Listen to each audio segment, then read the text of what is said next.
Talking to oneself is a habit everyone indulges in. We could no more stop talking to ourselves than we could stop eating and drinking. All that we can do is control the nature and the direction of our inner conversations. Most of us are totally unaware of the fact that our inner conversations are the causes of the circumstances of our life. We are told that as a man thinketh in his heart, so is he. But do we know that man's thinking follows the tracks laid down in his own inner conversations?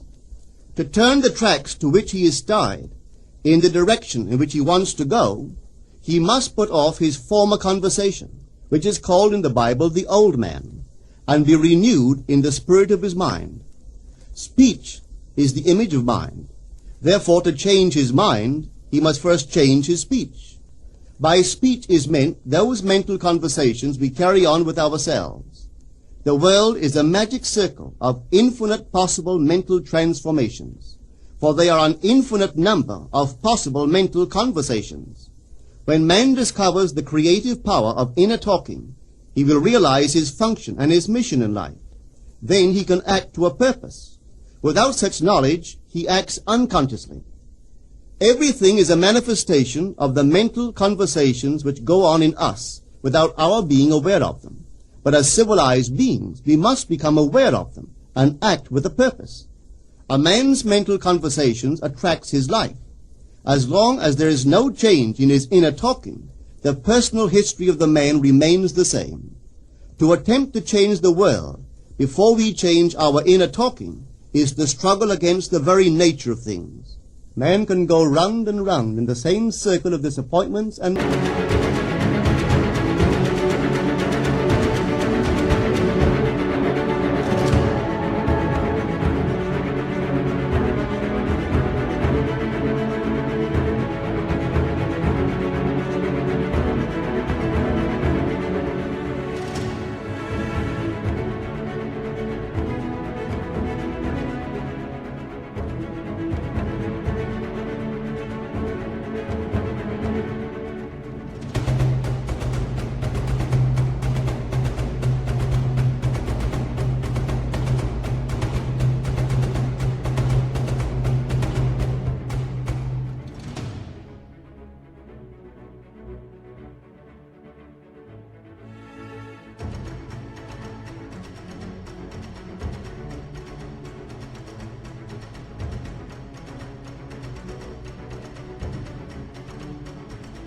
misfortunes, not seeing them as caused by his own negative inner talking, but as caused by others.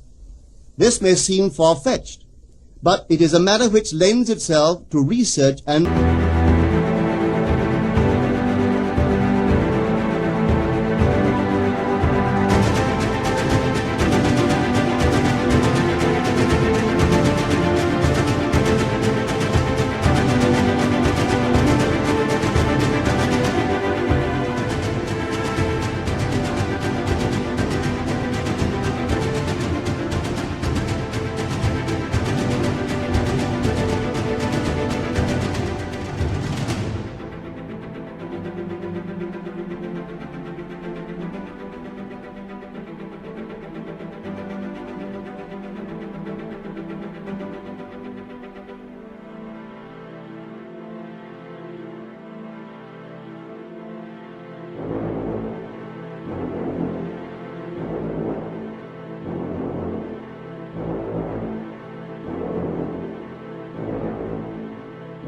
experiment. The formula the chemist illustrates is not more certainly provable than the formula of this science by which words are clothed in objective reality. One day a girl told me of her difficulties in working with her employer. She was convinced that he unjustly criticized and rejected her very best efforts. Upon hearing her story, I explained that if she thought him unfair, it was a sure sign that she herself was in need of a new conversation piece. There was no doubt but that she was mentally arguing with her employer, for others only echo that which we whisper to them in secret. She confessed that she argued with him mentally all day long.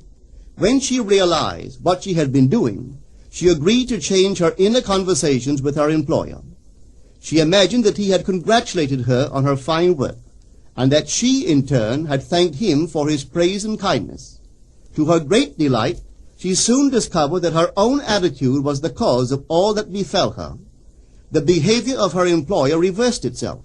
It echoed, as it had always done, her mental conversations with him. I rarely see a person alone without wondering to what conversation piece is he tied. On what mysterious track is he walking? We must begin to take life consciously, for the solution of all problems lies just in this. The second man, the Lord from heaven in all of us, is trying to become self-conscious in the body, that he may be about his Father's business. What are his labors? To imitate his Father, to become master of the Word, master of his inner talking, that he may mold this world of ours into a likeness with the kingdom of love. The prophet said, "Be ye imitators of God as dear children." How would I imitate God? Well, we are told that God calls things that are not seen as though they were seen, and the unseen become seen. This is the way the girl called forth praise and kindness from her employer. She carried on an imaginary conversation with her employer from the premise that he had praised her work, and he did. Our inner conversations represent in various ways the world we live in. Our individual worlds are self-revelations of our own inner speech. We are told that every idle word that men shall speak, they shall give account thereof. For by their words they shall be justified, and by their words they shall be condemned. We abandon ourselves to negative inner talking, yet expect to retain command of life. Our present mental conversations do not recede into the past as man believes. They advance into the future to confront us as wasted or invested words. My word, said the prophet, shall not return unto me void, but it shall accomplish that which I please, and it shall prosper in all the things whereto I sent it. How would I send my word to help a friend? I would imagine that I am hearing his voice, that he is physically present, that my hand is on him. I would then congratulate him on his good fortune, tell him that I have never seen him look better. I would listen as though I heard him. I would imagine that he is telling me he has never felt better, he has never been happier. And I would know that in this loving, knowing communion with another, a communion populous with loving thoughts and feelings, that my word was sent, and it shall not return unto me void, but it shall prosper in the thing whereto I sent it. Now is the accepted time. Now is the day of salvation. It is only what is done now that counts, even though its effects may not be visible until tomorrow. We call not aloud, but by an inner effort of intense attention. To listen attentively, as though you heard, is to create. The events and relationships of life are your word made visible. Most of us rob others of their willingness and their ability to be kind and generous by our fixed attitudes towards them. Our attitudes unfold within us in the form of mental conversations. Inner talking from premises of fulfilled desire is the way to consciously create circumstances. Our inner conversations are perpetually outpictured all round us in happenings. Therefore, what we desire to see and hear without, we must see and hear within, for the whole manifested world goes to show us what use we have made of the word. If you practice this art of controlled inner speaking, you too will know what a thrill it is to be able to say, and now I have told you before it come to pass, that when it is come to pass, ye might believe. You will be able to consciously use your imagination to transform and channel the immense creative energies of your inner speech from the mental, emotional level to the physical level. And I do not know what limits, if any, there are to such a process. What is your aim? Does your inner talking match it? It must, you know. If you would realize your aim, for as the prophet asked, can two walk together except they be agreed? And of course the answer is no, they cannot. The two who must agree are your inner conversation and the state desired. That is, what you desire to see and hear without, you must see and hear within. Every stage of man's progress, is made by the conscious exercise of his imagination, matching his inner speech to his fulfilled desire. As we control our inner talking, matching it to our fulfilled desires, we can lay aside all other processes. Then we simply act by clear imagination and intention. We imagine the wish fulfilled and carry on mental conversations from that premise. The right inner speech is the speech that would be yours were you to realize your ideal. In other words, it is the speech of fulfilled desire.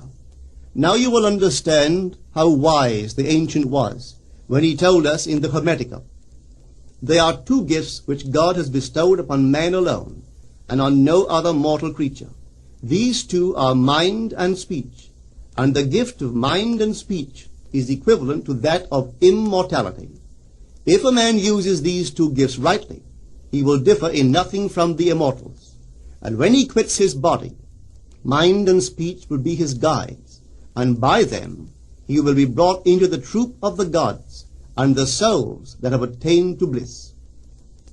With the gift of mind and speech, you create the conditions and circumstances of life. In the beginning was the Word, and the Word was with God, and the Word was God. The Word, said Hermes, is Son, and mind is Father of the Word. They are not separate one from the other, for life is the union of Word and mind. You and your inner talking, or word, are one. If your mind is one with your inner conversation, then to be transformed in mind is to be transformed in conversation. It was a flash of the deepest insight that taught Paul to write, "Put off the former conversation, the old man, which is corrupt, and be renewed in the spirit of your mind. Put on the new man." Put on the new man and be renewed in the spirit of your mind is to change your inner conversation, for speech and mind are one. A change of speech is a change of mind.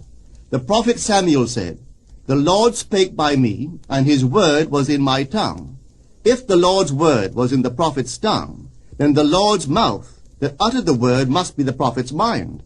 For inner conversations originate in the mind and produce little tiny speech movements in the tongue. The prophet is telling us that the mouth of God is the mind of man, that our inner conversations are the word of God, creating life about us as we create it within ourselves. In the Bible you are told that the word is very near to you, in your mouth and in your heart, that you may do it. "See, I have set before you this day life and good, death and evil, blessings and cursings. Choose life." The conditions and circumstances of life are not created by some power external to yourself. They are the conditions which result from the exercise of your freedom of choice, your freedom to choose the ideas to which you will respond. Now is the accepted time. This is the day of salvation. Whatsoever things are of good report, think on these things. For your future will be formed by the word of God, which is your present inner talking. You create your future by your inner conversations. The worlds were framed by the word of God, that is, your inner talking. See yonder fields? The sesamum was sesamum, the corn was corn, the silence and the darkness knew. So is a man's fate born. For ends run true to origins. If you would reap success, you must plant success. The idea in your mind, which starts the whole process going, is the idea which you accept as true. This is a very important point to grasp, for truth depends upon the intensity of imagination, not upon facts. When the girl imagined that her employer was unfair, his behavior confirmed her imagination. When she changed her assumption of him, his behavior reflected the change, proving that an assumption, though false, if persisted in, will harden into fact. The mind always behaves according to the assumption with which it starts. Therefore, to experience success, we must assume that we are successful. We must live wholly on the level of the imagination itself, and it must be consciously and deliberately undertaken. It does not matter if, at the present moment, external facts deny the truth of your assumption. If you persist in your assumption, it will become a fact. Signs follow. They do not precede. To assume a new concept of yourself is to that extent to change your inner talking or word of God, and is therefore putting on the new man. Our inner talking, though unheard by others, is more productive of future conditions than all the audible promises and threats of men. Your ideal is waiting to be incarnated, but unless you yourself offer it human parentage, it is incapable of birth. You must define the person you wish to be, and then assume the feeling of your wish fulfilled, in faith that that assumption will find expression through you. The true test of religion is in its use, but men have made it a thing to defend. It is to you that the words are spoken, "Blessed is she that believed, for there shall be an accomplishment of those things which are spoken unto her from the Lord." Test it, try it. Conceive yourself to be one that you want to be, and remain faithful to that conception. For life here is only a training ground for image making. Try it and see if life will not shape itself on the model of your imagination. Everything in the world bears witness of the use or misuse of man's inner talking. Negative inner talking, particularly evil and envious inner talking, are the breeding ground of the future battlefields and penitentiaries of the world. Through habit, man has developed a secret affection for these negative inner conversations. Through them he justifies failure, criticizes his neighbors, gloats over the distress of others, and in general pours out his venom on all. Such misuse of the word perpetuates the violence of the world. The transformation of self requires that we meditate on a given phrase, a phrase which implies that our ideal is realized, and inwardly affirm it over and over and over again until we are inwardly affected by its implication, until we are possessed by it. Hold fast to your noble inner convictions or conversations. Nothing can take them from you but yourself. Nothing can stop them from becoming objective facts. All things are generated out of your imagination by the Word of God, which is your own inner conversation. And every imagination reaps its own words which it has inwardly spoken. The great secret of success is a controlled inner conversation from premises of fulfilled desire. The only price you pay for success is the giving up of your former conversation, which belongs to the old man, the unsuccessful man. The time is ripe for many of us to take conscious charge in creating heaven on earth. To consciously and voluntarily use our imagination to inwardly hear and say only that which is in harmony with our ideal is actively bringing heaven to earth. Every time we exercise our imagination lovingly on behalf of another, we are literally mediating God to that one. Always use your imagination masterfully, as a participant, not an onlooker. In using your imagination to transform energy from the mental, emotional level to the physical level, extend your senses. Look and imagine that you are seeing what you want to see, that you are hearing what you want to hear, and touching what you want to touch. Become intensely aware of doing so. Give your imaginary state all the tones and feeling of reality. Keep on doing so until you arouse within yourself the mood of accomplishment and the feeling of relief. This is the active, voluntary use of the imagination, as distinguished from the passive, involuntary acceptance of appearances. It is by this active, voluntary use of the imagination that the second man, the Lord from heaven, is awakened in man. Men call imagination a plaything, the dream faculty, but actually it is the very gateway of reality. Imagination is the way to the state desired. It is the truth of the state desired, and the life of that state desired. Could you realize this fully, then would you know that what you do in your imagination is the only important thing. Within the circle of our imagination, the whole drama of life is being enacted over and over again. Through the bold and active use of the imagination, we can stretch out our hand and touch a friend 10,000 miles away and bring health and wealth to the parched lips of his being. It is the way to everything in the world. How else could we function beyond our fleshly limitations? But imagination demands of us a fuller living of our dreams in the present. Through the portals of the present, the whole of time must pass. Imagine elsewhere as here, and then as now. Try it and see. You can always tell if you've succeeded in making the future dream a present fact by observing your inner talking. If you are inwardly saying what you would audibly say, were you physically present and physically moving about in that place, then you have succeeded. And you could prophesy from these inner conversations and from the moods which they awaken within you what your future will be. For one power alone makes a prophet, imagination, the divine vision. All that we meet is our word made visible, and what we do not now comprehend is related by affinity to the unrecognized forces of our own inner conversations and the moods which they arouse within us. If we do not like what is happening to us, it is a sure sign that we are in need of a change of mental diet. For man, we are told, lives not by bread alone, but by every word that proceeds from the mouth of God.